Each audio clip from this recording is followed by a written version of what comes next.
Ce samedi 25 mai 2024, la Caisse populaire de Dafra a tenu sa 13e Assemblée générale ordinaire à l'Institut national de formation des personnels de l'éducation ex-CNEP de Bobo-Dioulasso.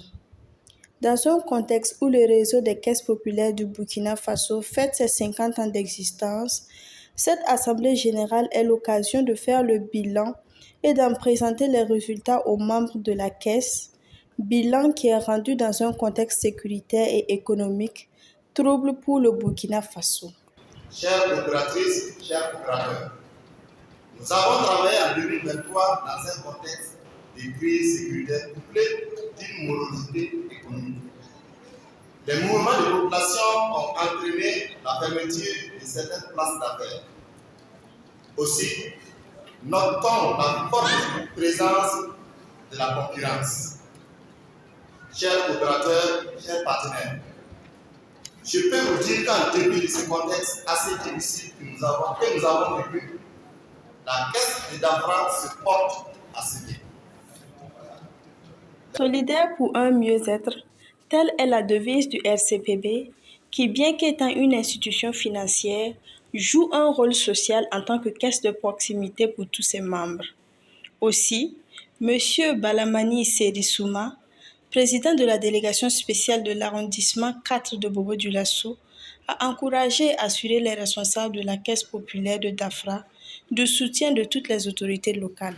La couverture du territoire national par votre réseau n'est plus à démontrer avec plus de 200 guichets et agences. Et pour ce qui est de celle de Dafra, créée dans les années 98 pour 1000 agences et guichets, avec pour seul objectif le bien-être social de nos populations. La Caisse populaire de Dafra est une institution de microfinance, encore appelée coopérative d'épargne et de crédit. Ces activités de crédit lui confèrent un but lucratif. Cependant, elle a aussi une vocation sociale. C'est pourquoi je voudrais inviter ceux qui hésitent encore à faire confiance à l'institution. Monsieur Isidore Milogo, président du comité d'administration de la Caisse populaire de Dafra, donne un aperçu du bilan de l'année écoulée. Les rapports d'activité des différents organes qui vous seront présentés tout à l'heure pour examen et adoption témoigneront de cette situation. Les résultats engrangés sont satisfaisants grâce aux efforts et à l'engagement de tous les employés et le soutien sans faille des dirigeants. C'est le lieu pour nous ici de traduire toute notre gratitude à Monsieur le directeur et à l'ensemble des travailleurs. Monsieur François Tapsoba, directeur de la Caisse populaire de Dafra, présente les nouveaux produits de la RCPB mis en place à la demande des membres. Voilà, évidemment, la Caisse populaire est à l'écoute de ses membres.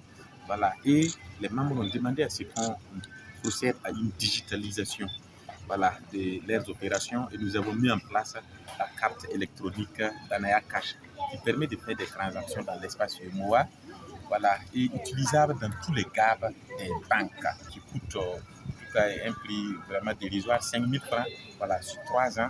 La tontine digitale également que nous avons mis en place pour permettre à ceux qui ne peuvent pas se déporter, se déplacer dans les caisses populaires pour faire les dépôts, de rester sur place dans leur place d'affaires et recevoir notre chargé de collecte qui va percevoir les dépôts. Voilà, donc on a des agents qu'on appelle chargés de collecte qui sillonnent vraiment les places d'affaires des membres, voilà, pour collecter, voilà, leur épargne au jour le jour. Donc nous invitons en tout cas toute la population à y adhérer.